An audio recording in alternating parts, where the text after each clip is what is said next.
Hello everyone, so welcome back to the third lecture of acid, bases and salt.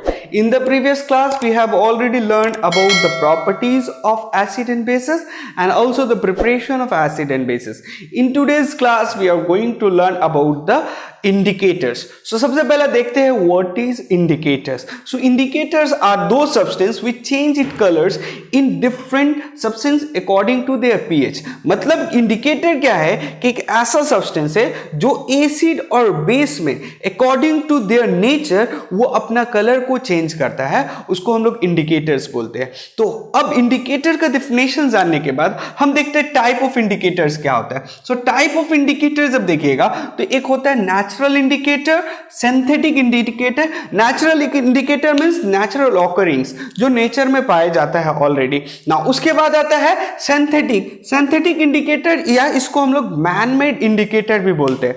तो ये था man made जिसको हम लोग लेबोरेटरी में बनाते हैं. या उसके बाद आता है ऑल्फैक्टरी इंडिकेटर. ये ऑल्फैक्टरी इंडिकेटर एक्चुअली क्या है, ये स्मेल से आप समझ में पाते हैं कि कोई सब्सटेंस में वो एसिड है, बेस है क्या. इसको डिटेल में आगे देखते हैं. उसके बाद जो लास्ट आता है यूनिवर्सल इंडिकेटर. सो इस सब को हम लोग एक एक करके देखते हैं. सबसे पहले हम लोग देखते हैं नेचुरल इंडिकेटर क्या है. नेचुरल इंडिकेटर से समझ में ही आ रहा है कि ये नेचर में प्रेजेंट रहेगा, ऑलरेडी नेचर में प्रेजेंट है. तो सबसे पहला हम लोग जब देखेंगे नेचुरल इंडिकेटर में तो मेरा आता है, इसको हम लोग बोलते हैं लिटमस. तो लिटमस कहां से आता है, ऑब्टेन फ्रॉम लाइकेन प्लांट्स. ये क्या होता है, लाइकेन प्लांट से हम लोग इसको ऑब्टेन करते हैं और इसको हम लोग लिटमस सॉल्यूशन बनाते कैसे है, 0.5 ग्राम हम लोग 0.5 ग्राम ऑफ लिटमस को लेते हैं और 1 लीटर ऑफ डिस्टिल वाटर में डिसॉल्व करते हैं. तो जो सॉल्यूशन मिलता है हम लोग उसको क्या बोलते हैं, लिटमस सॉल्यूशन बोलते हैं. तो ये थोड़ा डिफिनेशन था. उसके बाद आते हैं टर्मरिक.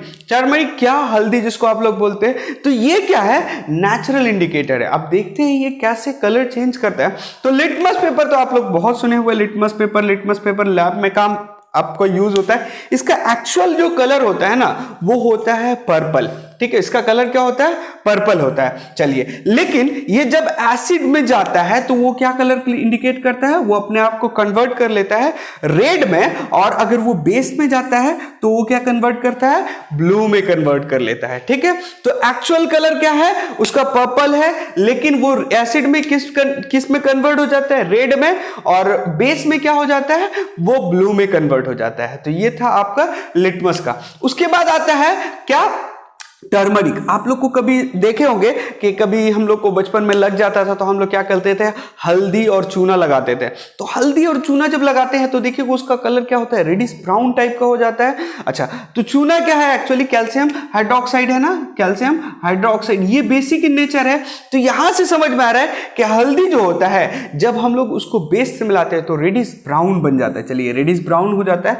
अच्छा, हल्दी या टर्मरिक जिसको हम लोग बोल रहे हैं वो बेस में क्या कलर इंडिकेट करता है, रेडिश ब्राउन करता है. अच्छा, तो एसिड में क्या कोई कलर चेंज होता है, तो एसिड में इसका कोई कलर चेंज नहीं होता है. तो ये जो दोनों था ये क्या था, ये आपका नेचुरल इंडिकेटर है, नेचुरल ऑकरिंग इंडिकेटर. उसके बाद आते हैं सिंथेटिक इंडिकेटर जिसको हम लोग यहाँ पे मैन मेड इंडिकेटर बोल रहे हैं. तो सिंथेटिक मतलब हो रहा है लैब में बनाया हुआ है, इसको हम लोग बनाते हैं. चलिए, इसमें सबसे पहला जो इंडिकेटर हम लोग लिखे हैं यहाँ पे, इसको हम लोग बोल रहे हैं methyl orange. Methyl orange actually इसका कलर क्या होता है, ऑरेंज होता है. लेकिन जब ये आपको एसिड में जाता है तो इसका कलर क्या हो जाता है, ये अपने आप को पिंक कलर में चेंज कर लेता है. और बेस में जब जाता है, बेस सॉल्यूशन में जब मिथाइल ऑरेंज जाता है तो वो अपने आप को येलो कलर में कन्वर्ट कर लेता है. तो ये चीज हमको समझ में आया मिथाइल ऑरेंज से. उसके बाद आते हैं एक और बेस्ट है जो बार बार पूछा जाता है इसके बारे में, फेनोप्थेलिन. फेनोप्थेलिन इज ऑल्सो क्या, सिंथेटिक इंडिकेटर या मैन मेड इंडिकेटर. तो इसी एसिड में इसका कलर क्या होता है, कलरलेस होता है. एसिड में जब इसको डालिएगा तो कोई चेंजेस नहीं होगा, ये कलरलेस रहेगा. लेकिन जैसे ही पिंक बेस में जाएगा वो अपने आप को क्या कलर कर लेता है, बेस पिंक में कन्वर्ट कर लेता है. तो इसका नॉर्मल जो है, अगर आप फेनोप्थेलिन ऐसे देखिएगा तो वो कलरलेस होता है. आप एसिड में डालोगे कोई कलर चेंजेस नहीं. लेकिन जैसे ही बेस का 1 या 2 ड्रॉप उसके अंदर गया या फेनोप्थेलिन का 1 to 2 ड्रॉप ऑफ बेस में डाले तो पूरा सॉल्यूशन का जो कलर होता है वो पिंक में कन्वर्ट हो जाता है। लेकिन क्वेश्चन एक बार ऐसे आया कि सर अल्कलाइन फिनोप्थेलिन है, तो अल्कलाइन फिनोप्थेलिन का कलर कौन सा होगा? वो अल्कलाइन फिनोप्थेलिन का कलर पिंक होगा ऑलरेडी। अच्छा, जब उसको एसिड में डालिएगा तो वो क्या हो जाएगा? अपना कलर को लॉस कर लेगा। तो अल्कलाइन फिनोप्थेलिन अगर रहेगा तो वो एसिड में क्या हो जाएगा? कलरलेस हो जाएगा। अब पिंक बेस में क्या होगा? वो पिंक ही रहेगा, नो कलर चेंज। तो ये था आपका से ये इसको हम लोग क्या बोलेंगे? ये आपको सिंथेटिक इंडिकेटर हो गया। अब हम लोग जो थर्ड वाला इंडिकेटर था ऑल्फैक्टरी इंडिकेटर, उसको देखते हैं। ये ऑल्फैक्टरी इंडिकेटर क्या है? तो ऑल्फैक्टरी इंडिकेटर का डिफिनेशंस को समझना है। दो सब्सटेंस या those indicator whose order changes according to acid and basic medium, मतलब एसिड मीडियम और बेसिक मीडियम के अकॉर्डिंग वो अपना ऑर्डर को चेंज कर लेता है। एग्जांपल्स में देखोगे, यहाँ पे आपको ये ऑनियन दिख रहा है, क्लॉव जिसको लौंग बोलते हैं वो दिख रहा है, या वैनिला दिख रहा है। वैनिला हम लोग जानते हैं ये क्या होता है। तो ये जब सब्सटेंस होता है ना, according to acid and base वो अपना ऑर्डर को चेंज करता है। एग्जांपल्स अगर देखोगे तो आप ऑनियन का ले लो, एक ऑनियन का एक स्मेल होती है, ऑनियन का जूस निकालिएगा, देखिएगा एक स्मेल होगा। उसको अगर आप बेसिक मीडियम में डाल देते हो तो वो अपना जो ऑर्डर होता है उसको लॉस कर लेता है। लेकिन एसिडिक मीडियम में वो क्या होता है? वो उसका ऑर्डर में कोई चेंजेस नहीं होता है। तो वैनिला भी उसी तरह से बेसिक मीडियम में क्या करता है? अपना ऑर्डर को चेंज कर लेता है, मतलब ऑर्डरलेस हो जाता है।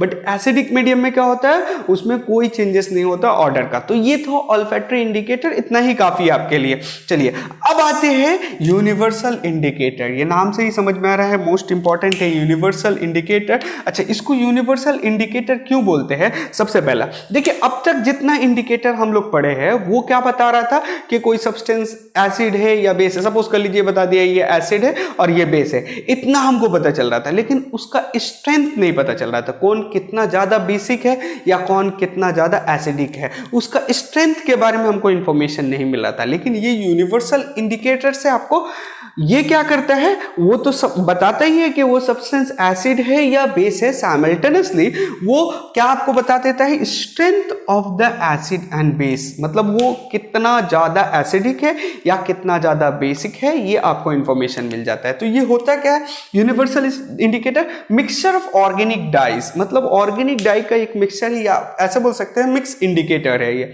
चलिए, ये मिक्स इंडिकेटर है। ये क्या करता है? एग्जाम्पल अगर देखेंगे तो पीएच पेपर, ये बहुत कॉमन पेपर है पीएच पेपर। देखिए आप एक फिगर में, डायग्राम में भी देख रहे होंगे पीएच पेपर। देखिएगा इसमें अकॉर्डिंग टू देयर स्ट्रेंथ उसका एक अलग अलग कलर होता है। अच्छा, ये अगर इसको हम डिटेल में देखेंगे तो कैसे होगा? देखिएगा ये पीएच इंडिकेटर को इस तरह से अगर आप पेपर में इंडिकेट करते हैं, ये देखिए पीएच पेपर इस तरह से होता है।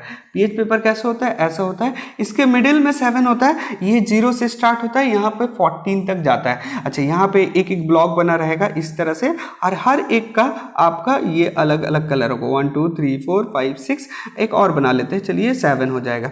ठीक है, तो इसका ये 0 हो गया, ये 1 2 3 4 5 और ये 6। अकॉर्डिंग टू दिस यहाँ पे 7 8 9 10, इसी तरह से 8 9 10 11 12 और ये फिर 13 हो गया और ये 14 हो गया।